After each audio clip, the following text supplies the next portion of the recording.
क्या होगा जब एक जादूगरनी लेना चाहेगी पूरे शहर का जान? क्या हमारा हीरो एडगिन उसे रोक पाएगा? आइए देखते हैं इसी मूवी में।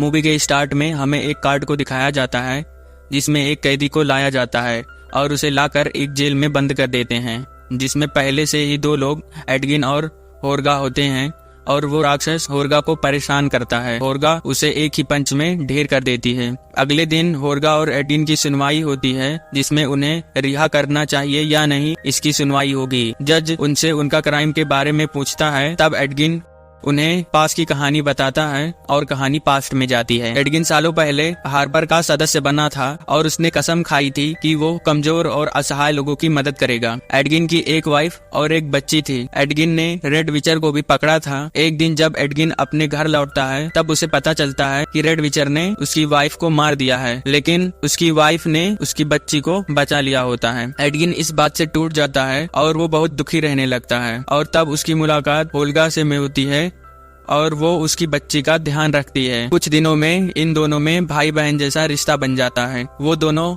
अपना पेट पालने के लिए चोरी करते हैं। होर्गा ने कियारा को एक लॉकेट दिया जिससे वो गायब हो सकती है। धीरे धीरे उनकी एक टीम बन गई जिसमें वो कियारा, होर्गा और एक छोटा जादूगर साइमन और ठग 4 भी था। इसके बाद उनकी मुलाकात एक बहुत बड़ी जादूगरनी सोफीना से होती है और वो एक बहुत बड़ी चोरी करने का सोचते हैं, जिसमें उन्हें एक ऐसा टैबलेट मिलता जिससे वो किसी भी मरे हुए इंसान को इस दुनिया में ला सकते थे।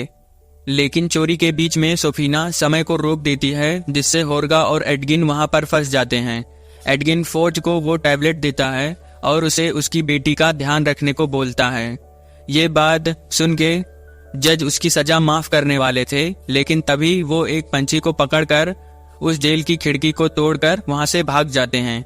इसके बाद वो अपने घर आते हैं लेकिन वहां पर कोई नहीं मिलता। तब एडगिन को एक पोस्टर से पता चलता है कि फोर्ज एक देश का राजा बन गया है। तब ये लोग फोर्ज से मिलने जाते हैं और उन्हें उनकी बेटी मिलती है। इसके बाद वहाँ फोर्ज आता है और ये दोनों आपस में बात करते हैं। एडगिन उन्हें बताता है कि उनके अच्छे बर्ताव की वजह से उनकी सजा कम कर दी गई है। बातों बातों में फोर्ज बताता है कि उसने इस राज्य के राजा को जहर दे दिया था, जिसकी वजह से अब वो इस राज्य का राजा बन गया है और उसकी मदद सोफीना ने की थी। लेकिन तभी वहाँ पर सोफीना आती है और वो फोर्ज को बताती है कि ये दोनों जेल से भागकर आए हैं। फोर्ज कियारा को उसके पिता के बारे में बहकाने लगता है और कियारा उससे नाराज होकर वहां से चली जाती है। फोर्ज एडगिन और होर्गा को बंदी बना लेता है और उनका सर कलम करने को कहता है, लेकिन होर्गा और एडगिन उनसे लड़कर वहां से अपनी जान बचाकर भागते हैं। और तभी एडगिन एक प्लान बनाता है जिनसे वह फोर्ज के खजाने को लूट लेगा जिसमें वह टैबलेट रखा है और जिससे उसकी बेटी उस पर विश्वास करेगी कि वह सच बोल रहा था। लेकिन इससे पहले उन्हें एक टीम की जरूरत है और वो अपने पुराने साथी साइमन के पास आते हैं। इसके बाद हमें साइमन को दिखाया जाता है जो एक जादू दिखा रहा होता है। जादू के बीच में वह सभी की कीमती चीजों को चुरा रहा होता है, लेकिन लोगों को पता चल जाता है जिससे वह उसे मारने ही वाले थे, लेकिन होर्गा और एडगिन आकर उसकी जान बचा लेते हैं। एडगिन उसे सारी बात बताता है और वह फोर्ज को हराने में उसकी मदद मांगता है। साइमन उसकी बात मान जाता है और वह तीनों एक लड़की डोरिक के पास जाते हैं जो अपने रूप बदलने में माहिर थी। एडगिन उससे मदद मांगता है। तब डोरिक उसे बताती है कि फोर्ज ने उसके घर वालों को मार दिया है, जिसकी वजह से वह उनकी मदद करने को तैयार हो जाती है। वह एक मक्खी बनके फोर्ज के महल में जाती है और उसे एक खुफिया तहखाने के बारे में पता चलता है जहाँ पर खजाना और वो टैबलेट रखा गया था और वो एक खास तरह के जादू से बंद किया गया था। लेकिन सोफीना को एहसास हो जाता है कि वहाँ पर कोई है और वो अपने सैनिकों को डोरिक के पीछे लगा देता है। डोरिक अपना रूप बदलते हुए अपनी जान बचाकर अपनी टीम के पास आती है और उन्हें सारी बात बताती है कि उस दरवाजे पर सोफिया ने एक ऐसा जादू किया है जिसे तोड़ा नहीं जा सकता। और तब साइमन उसे बताता है कि एक खास तरह का हेलमेट है जिसे पहनने पर कोई भी जादू खत्म किया जा सकता है। इसके बाद वो लोग उस हेलमेट के बारे में पता करने के लिए होर्गा के पूर्वज के पास कब्रिस्तान में जाते हैं। साइमन अपने जादू से उन मुर्दों में जान डाल देता है और उनसे हेलमेट के बारे में पूछते हैं और तब उन्हीं में से एक मुर्दा बताता है कि उसने उस हेलमेट को जैंग नाम के एक आदमी को दिया है। हेलमेट के बारे में पता चलने के बाद वो जैंग को ढूंढने निकल जाते हैं। इसके बाद हमें जैंग को दिखाया जाता है जो एक मछली के मुंह से एक शेर के बच्चे की जान बचाता है। एडगिन उससे सारी बात बताता है कि उन्हें फोर्ज और सोफिना को रोकने के लिए हेलमेट की जरूरत है। जैंक उनकी मदद करने के लिए तैयार हो जाता है। उससे पहले वो एडगिन से एक शपथ लेने को कहता है कि वो फोर्ज से लूटा गया सारा खजाना गरीबों में बांट देगा। इसके बाद वो लोग उस हेलमेट को लाने जाते हैं। रास्ते में उन्हें सिर्फ दिमाग वाले कुछ क्रिएचर मिलते हैं। उनसे बचते हुए वो लोग एक पुल के पास आते हैं। जैंक उन्हें पुल को पार करने के बारे में बता रहा होता है, लेकिन साइमन के गलती की वजह से वो पुल टूट जाता है। होर्गा के पास एक छड़ी होती है जिससे पोर्टल बनाया जा सकता है और तब साइमन एक पोर्टल खोलता है जिससे वो उस हेलमेट को पाने में सफल हो जाते हैं।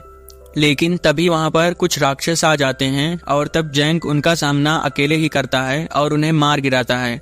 लेकिन जैंक और उन राक्षस के लड़ाई से एक ड्रैगन जाग जाता है और वो चारों ओर तबाही मचाना शुरू कर देता है। ये लोग किसी तरह अपनी जान बचाते हैं, लेकिन तभी वो एक गुफा में पानी भरने लगता है और तब साइमन उस गुफा में एक धमाका करता है जिससे वो लोग गुफा से बाहर एक समंदर में आ जाते हैं। और तब जैंक उन्हें छोड़कर वहां से चला जाता है कि उन्हें अपने सफर पर अकेले ही जाना होगा। इसके बाद साइमन उस हेलमेट को पहनता है और उसे कंट्रोल करने की कोशिश करता है और तब समय रुक जाता है और तब साइमन को उसके पूर्वज मिलते हैं और वो उसे कहते हैं कि वो जादूगर के नाम पर एक कलंक है और इतना कहते ही वो हेलमेट उसे बाहर फेंक देता है। एडगिन उसे कोशिश करते रहने को बोलता है, लेकिन साइमन के कोशिश करते करते शाम हो जाती है, लेकिन वो अपने हेलमेट से संपर्क नहीं बना पाता। इसके बाद वो एक नया प्लान बनाते हैं कि वो किसी तरह किसी खजाने में पोर्टल को छुपा देंगे, जिससे वो उस खजाने में रखेंगे, तब वो उस टैबलेट और सारे खजाने को चुरा लेंगे। इसके बाद वो उस पोर्टल को एक पेंटिंग में छुपा देते हैं और खजाना ले जाने वाली एक गाड़ी में छुपाकर रख देते हैं। इसके बाद हमें उस राज्य को दिखाया जाता है जहां पर खेल की शुरुआत होने वाली होती है।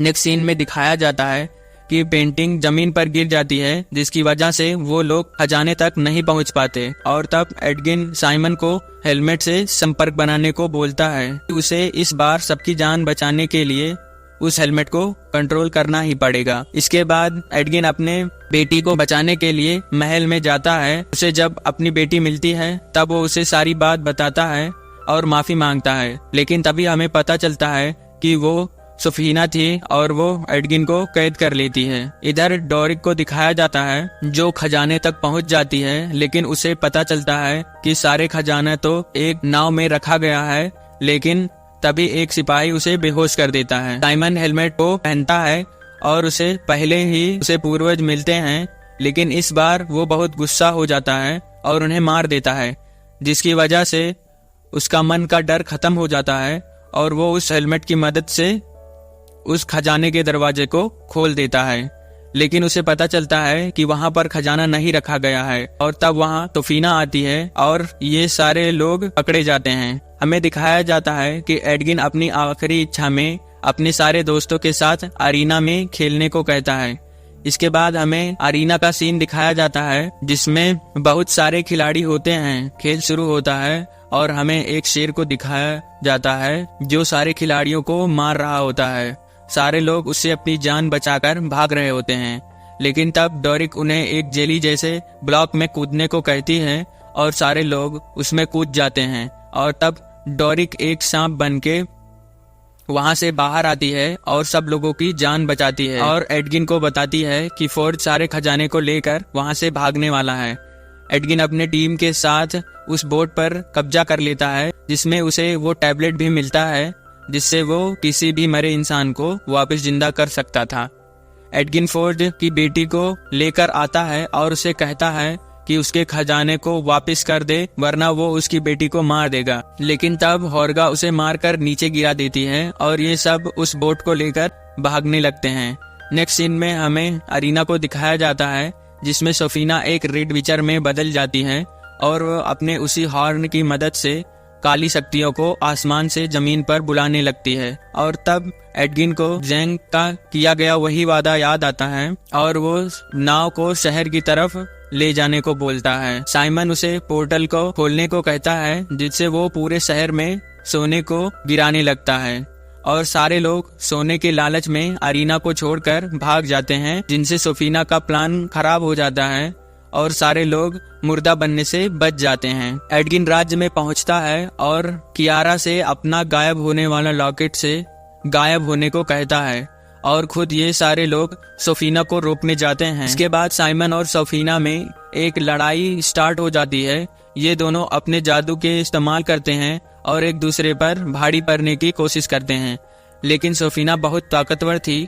वो साइमन को हरा देती है और उससे मारने आती है, लेकिन तभी एडगिन उसके पीछे से वार करता है, जिससे उसका ध्यान भटकता है और तभी उनकी पूरी टीम सोफीना पर हमला कर देती है और मौका मिलते ही कियारा उसके हाथ में जादू को रोकने वाला ब्रेसलेट पहना देती है, जिसकी वजह से उसका सारा जादू खत्म हो जाता है और तब डोरिक आलू बनके उसे पटक पटक कर मार देती है।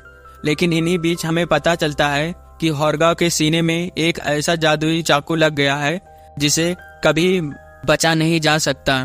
मरने से पहले वो एडगिन को एक अच्छा पिता बोलने को कहती है। सारे लोग इस बात से बहुत दुखी हो जाते हैं, लेकिन तब एडगिन उस टैबलेट से होर्गा को जिंदा कर देता है और ये सारे लोग खुशी खुशी वहां से चले जाते हैं। नेवरविंटर के असली राजा को होश आ जाता है और वो एडगिन और उनके सभी साथी को उनके राज्य को बचाने के लिए धन्यवाद करता है और उनकी सजा को माफ कर देता है। और इसी पर ये मूवी एंड हो जाती है। Thanks for watching.